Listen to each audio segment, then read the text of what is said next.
I was 19 the autumn I answered a stranger's advertisement, and I have never in my life been so certain I was walking into a mistake. People who knew me later, who knew the woman I became, found it hard to believe I was ever that frightened girl. But I was. I want to tell it plainly, the way it happened, because the truth of it matters more than any pretty version I could make. I was a burden. That was not self-pity. It was arithmetic. After the fever took my sister Ada, I had stayed on in her husband's house because there was nowhere else to put me, and a house already crowded with grief and 6 children does not stretch easily to hold a 7th mouth. I slept on a pallet near the stove. I ate last and least. I made myself quiet, useful, small, the way you do when you have learned that taking up room is a thing other people resent you for. I had learned to fold myself into corners. I had gotten very good at it. The advertisement was in a paper a neighbor had left behind, 3 lines of plain print. A widowed rancher in the Texas Hill Country sought a wife to keep his house and mother his 3 children. Honest work, fair shelter, no romance promised nor expected. I read it 4 times. Then I wrote a letter in my careful hand, and a month of cold, businesslike replies later, I had signed my name to an agreement that traded one kind of smallness for another I could not yet imagine. My brother-in-law gave me the coach fare with relief he did not bother to hide. Nobody came to see me off. The journey south was long and dry, and the country changed under me the way a held breath changes. The green I had known thinned and yellowed, and finally gave out altogether into a land that looked scorched from the inside. It had not rained in that part of Texas for the better part of a year. The grass was the color of old straw. The creek beds I crossed were cracked open like dropped plates. I pressed my forehead to the dusty glass and thought, with the flat calm of someone who has stopped expecting anything good, that I had traded a cage for a desert, and that I would likely die in it. I did not cry. Crying changes nothing, and I had given it up years before. But I held my one carpetbag in my lap the whole way, both arms around it, the way you hold the only thing left that is yours. The man who met the coach was not what I had built in my head. I had imagined someone older, harder, a man with a cruel mouth. Daniel Reed was none of that. He was perhaps 35, broad through the shoulders and burned brown by the sun, with dark hair going gray at the edges and a face that had forgotten how to rest. He looked at me once, a single careful glance from my face to my hands and back, the way a man looks at a tool to see if it will hold. Then he looked away. "You'll be Nora," he said. His voice was low and tired, the gravel worn smooth. "Yes, sir. It's near 2 hours out. Storm season's done nothing this year, so the road's good and hard at least." He took my bag without asking and set it in the wagon bed. "You can climb up yourself." I could. I did. The seat was hot from the sun even at that hour, and the wind that met us once we started moving was a dry oven breath that took the moisture straight out of your eyes. We rode a long while without speaking. When he finally talked, it was to lay out terms, the same way the letters had. "You'll have your own room, separate from mine." He said it without looking at me, his eyes on the road. "You'll cook, keep the house, and see to the children. In return, you'll have a roof and food and what clothing you need. That's the whole of it. I won't ask anything else of you, and I'd thank you not to expect anything else of me. My wife's been gone 2 years. I'm not looking to replace her, and I'm not looking to be made happy. I'm looking to keep my family alive. Can you do that?" I looked out at the dying land and thought about how honest a thing it was to say. "I can do that," I said. "I won't make it worse." Something moved in his face there and gone. He nodded once and that was all. The ranch, when we reached it, was a low house and a barn and a windmill that turned slow and creaking against a sky bleached white with heat. A girl stood in the doorway, 12 or so, with her mother's height already coming into her and her father's wary eyes. Behind her a boy hung back, maybe 8, and around the girl's skirts clung a little one, not yet 4, with a thumb in her mouth and a fearless stare. "This is Mary," Daniel said. "Toby and June, children, this is Nora. She'll be staying with us." Mary said nothing. She looked at me the way you look at weather coming in off the hills, deciding how much harm it means to do. The boy ducked his head. Only June pulled her thumb out long enough to say, "Are you the new lady?" And when I said I supposed I was, she nodded as though that settled a matter she'd been wondering about and went back to her thumb. My room was small and clean and held a narrow bed, a chest, a basin. There was nothing of anyone in it, no picture, no ribbon, no sign a person had ever loved or been loved within those walls, and yet the air carried the faintest trace of lavender water gone old, and I understood without being told whose room this had been before grief emptied it. I sat on the edge of the bed and held my carpetbag and listened to the windmill turn, and I thought, this is your life now. These walls and these strangers and this thirsty, dying land. And I did not let myself cry because I never did. The days that followed taught me the ranch the way a hard book teaches you slowly, and with no patience for your ignorance. Everything ran on water, and there was no water. The well was dropping. Daniel measured it with a knotted string every morning and said nothing about what the string told him, but I learned to read his back when he came up from it. We rationed.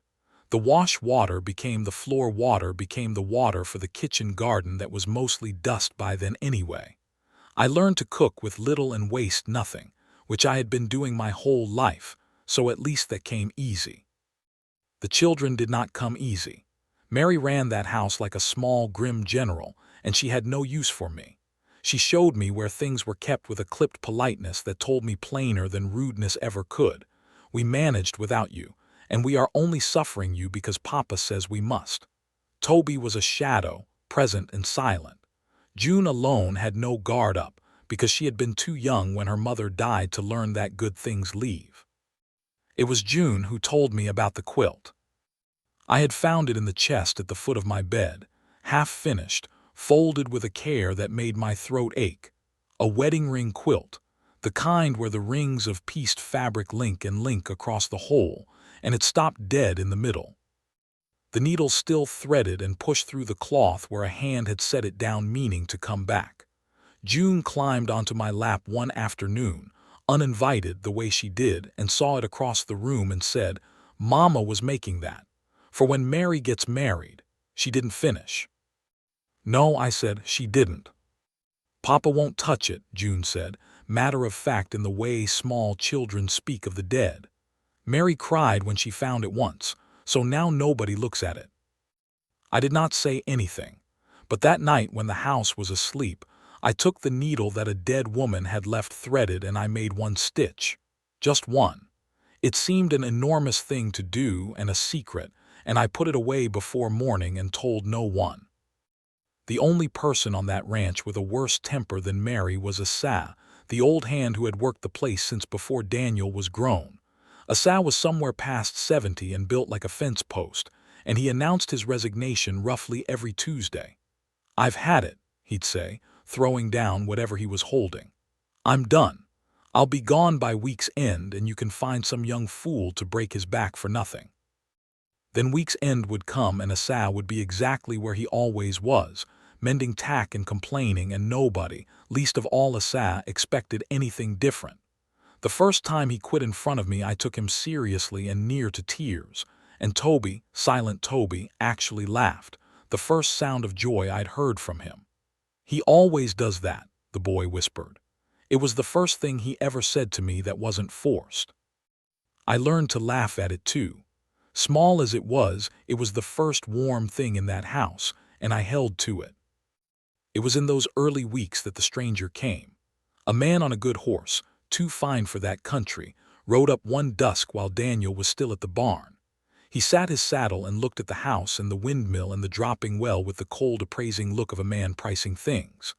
When I came out he tipped his hat in a way that had no warmth in it at all and asked, was Daniel Reed about? Then he asked, far too casual, how the ranch was faring in the drought, and how long Daniel thought he could hold on. I did not like the questions, and I did not like his eyes. He gave his name as Vernon Crane, said he'd call again, and rode off before Daniel came up. When I told Daniel, his jaw set like a door closing, and he said only, "Stay clear of that man," and would say no more. The thing about the place I feared most was the land itself, and the land is what nearly killed Toby. It was a hard, bright afternoon, and the boy had gone down to the dry creek bed where he liked to hunt for the smooth stones that were the only treasure that country offered. I was hanging the wash when I heard him scream, not a child's ordinary hurt, but a high tearing sound that put me running before I knew I'd moved. He was on the ground at the edge of the cracked creek, his face gone white, gripping his leg, and coiled in the rocks not 3 feet from him was the rattlesnake, thick as my wrist, sounding its dry warning still. I do not remember deciding anything. I remember being there between the boy and the snake, dragging him back by his collar, and the snake breaking and pouring away into the rocks. There were 2 dark holes in his calf already swelling, the flesh around them going tight and angry. I got him to the house in my arms. He was 8 and he was heavy, and I have no memory of the weight. Daniel came in from the far field at June screaming, and when he saw the boy on the table and saw the wound, something happened to him that I will not forget as long as I live. He stopped.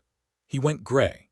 He stood in the doorway with his hands hanging useless at his sides, and his eyes were not in the room with us at all.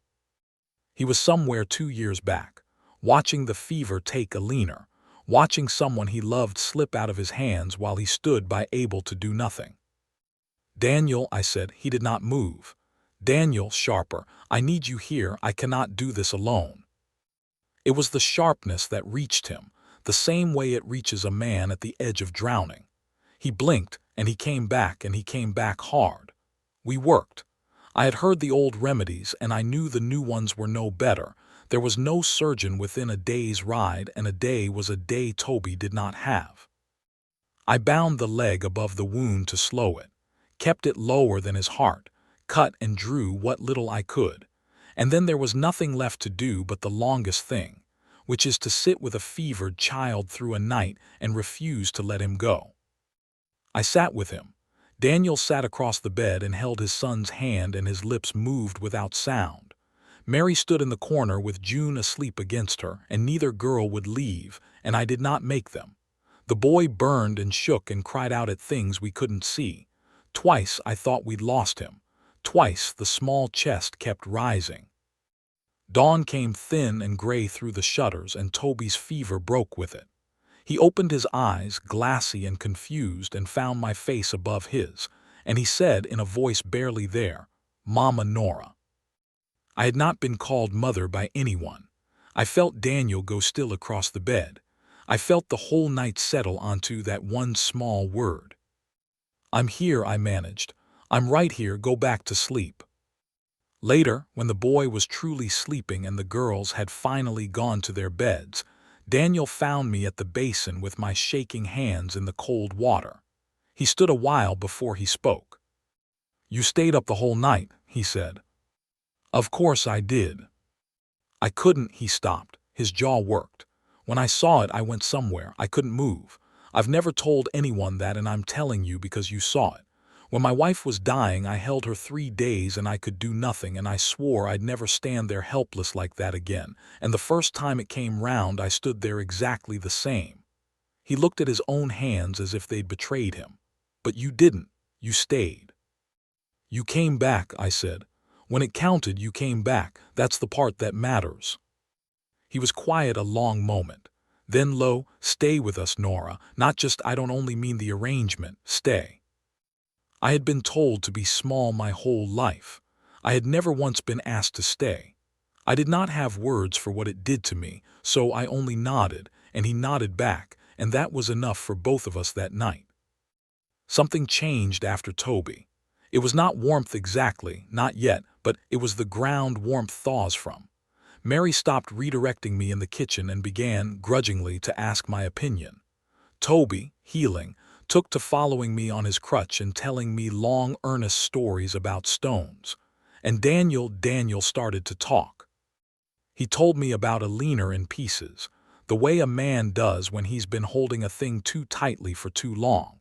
How she'd come west with him on faith and stubbornness. How she'd planted the garden that the drought was killing. How she'd been stitching the quilt for Mary and laughing about it, saying she'd have it done in time even if the girl didn't marry till she was 40. He did not know I had taken up the needle. I worked it in secret. a little each night, the rings of fabric closing one into the next, and I told myself it was only practical, that a finished quilt was better than a wasted one, and I knew even as I thought it that I was lying. One evening on the porch, with the heat finally easing and the children abed, he said, "I want to tell you a true thing, and I don't want you to make more of it than there is." He turned his hat in his hands. "I never expected to feel anything again. I made up my mind I wouldn't. And then you came, and I find I look forward to the evenings. I can breathe in this house again. I don't know if that's a thing I'm allowed after her. I don't know if I remember how to love a person. But you're not nothing to me, Nora. You stopped being a hired pair of hands a while back, and I needed you to know it, even if it's all I've got to give." I told him it was enough. I told him I had never expected even that much, and it was the truth. We sat in the dark, not touching, with a foot of charged air between us, and I felt the dangerous thing begin to grow that I had spent my whole life refusing: hope. It was Crane who reminded me how thin the ground under us truly was. He came in daylight this time, and he did not bother with charm. He sat his fine horse in the yard and called Daniel out and told him, in a carrying voice meant for me to hear, that the note on the ranch was 3 seasons past due, and that he held it now, bought from the bank that had given up on a drought-broke rancher. He gave Daniel until the first frost to pay it in full or quit the land. Then he rode off, and Daniel stood in the yard a long while before he came in, and his face was the face of a man who has been hiding the size of a thing. "How long have you known?" I asked. "Since before you came." He sat down heavy. "The drought's 2 years deep. I borrowed against the place to keep us in cattle and feed, betting on rain that never came. I've been selling stock to make the interest, and there's near nothing left to sell. I didn't tell you because—" He stopped. "Because I thought if you knew the place was sinking you'd not have come, and then because I didn't want you to go." I understood then what my fear had been all those weeks. I had been afraid I was being used, that I was a convenience, a set of hands, that I'd be turned out the moment something better came.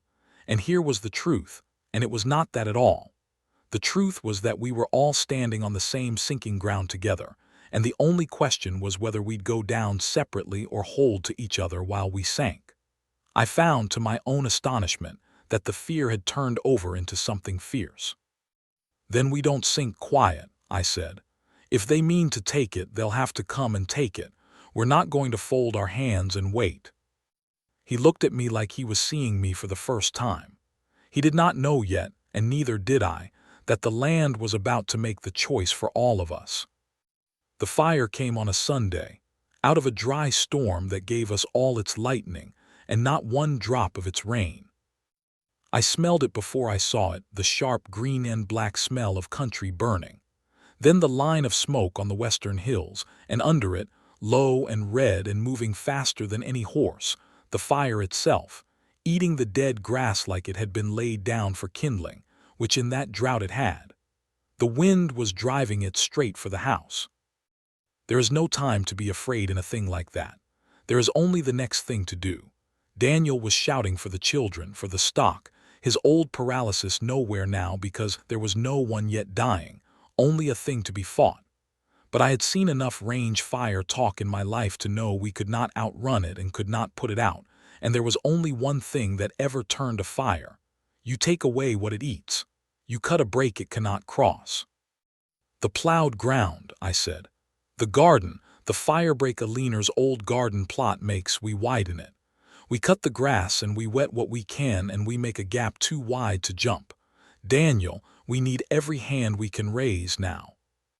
He sent Toby on the fast pony to the 2 nearest ranches, hurt leg and all, with word that the reeds were burning and would burn out the whole valley if the fire wasn't stopped at our line. And here is the thing about that hard country I had not yet learned. When one place burns, every place is in danger, and there is a kind of grace that lives in such people that does not show on ordinary days. They came. Within the hour there were a dozen, then a score, men and women and half-grown children with plows and wet sacks and shovels, throwing a line of bare, turned earth across the path of the fire, while the heat of it pressed our faces like an open stove. and among the last to come, hard riding, was Vernon Crane. I did not understand it then. I only saw the man who meant to take everything we had get down off his fine horse, take up a shovel, and dig like a man possessed at the line that might save the very ranch he held the note on. We worked side by side in the smoke without a word, and when the fire reached our break it reared and raged and threw its sparks across. And Asa, old Asa who quit every Tuesday, ran the line stamping out the jumps with his boots and his sacks, swearing he was too old for this and that he was done, truly done this time, while he saved the house with his own 2 feet. The fire came to our cut ground, and starved, and turned, and ran north along the line to burn itself out in the rocks where there was nothing left to eat. We stood in the gray light after, every one of us black to the elbows and red-eyed and shaking, and the house stood behind us, scorched at the edges, standing. It was in that exhausted hush that the truth about Crane came out, and it was not the truth I had armored myself against. He stood looking at the saved house with an expression I had taken for greed and saw now was grief, and he said, to Daniel low, "Eleanor would never have forgiven me if I'd let it burn." "You knew my wife," I said before I understood. "She was my sister," Crane said, and the whole shape of it turned over in front of me. The debt was real, but it was old family land underneath, land Crane felt had been taken from his blood, and the bitterness I'd read as cruelty was a brother who had lost his sister and never made it right with her, and had come to take back the only piece of her he thought he had a claim to. He had not known her children well. He had not let himself. And now he had dug half the night to save the house she died in, and he stood there with the truth of his own grief all over his sooty face.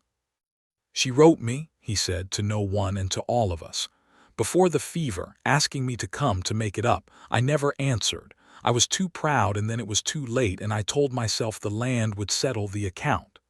He looked at the children, at Mary, who was a leaner to the life in that moment, holding June against the cold dawn. "It won't, though. It never does." We finally named it, Daniel and I, 2 days after, standing at the rise behind the house where Eleanor was buried under a stone he'd set with his own hands. The grass there had burned and would come back greener than anywhere, the way it does. He took my hand and he did not let it go, and he said, "I told you I didn't know if I remembered how to love anyone. I was wrong, Nora. I don't know the day it happened. Maybe the night you wouldn't let go of my boy. Maybe 100 small mornings I didn't mark. But I love you. I'm afraid of it and I can't deny it." "I love you too," I said, and found it had been true a long while. "I think I have since you asked me to stay. I was only afraid you'd think I was trying to be her." "You're not her," he said. "You never tried to be. You came and you made your own place and you fought for it, and that's a thing she'd have admired more than anything." He looked toward the grave. "She'd have liked you, I'm sure of it." Vernon Crane settled the matter of the debt before he left, and he did it fairly, more than fairly.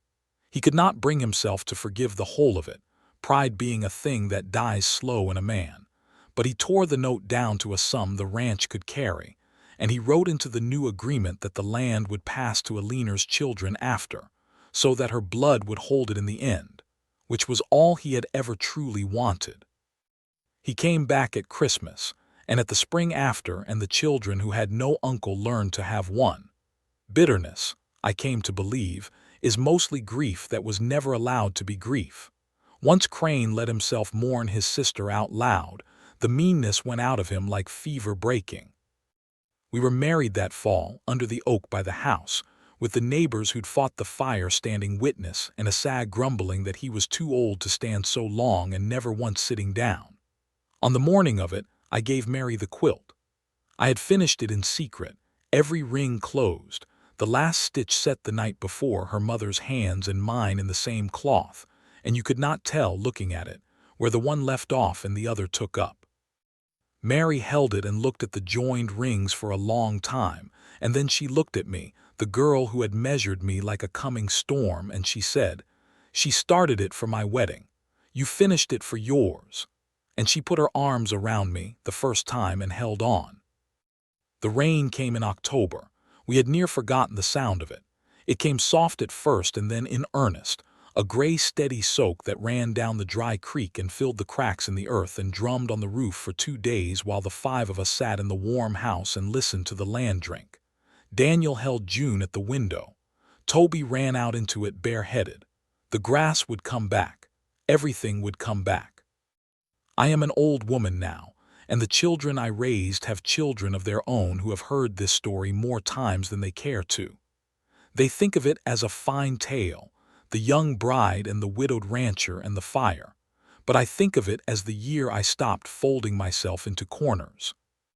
I had spent 19 years making myself small enough to be tolerated, certain that taking up room was a thing I'd be punished for. I came to that ranch afraid, and I want to be honest that the fear was not foolish. The danger was real, the land was dying, the future was thin as a held breath. But I learned the thing I have tried to give my children since, that fear will shrink you to fit the smallest space it can find, and the only cure for it is to choose, against everything in you, to take up your full room in your own life, to stay when staying is hard, to fight for the place that is yours. I was not bought in the end, and I was not used, and I was not anybody's convenience. I was a frightened girl who answered an advertisement, and I became the woman who saved that house, and the difference between the two was not luck and was not even love, though love came. The difference was that one terrible bright afternoon I stepped between a boy and a snake without folding myself away first, and I never folded away again.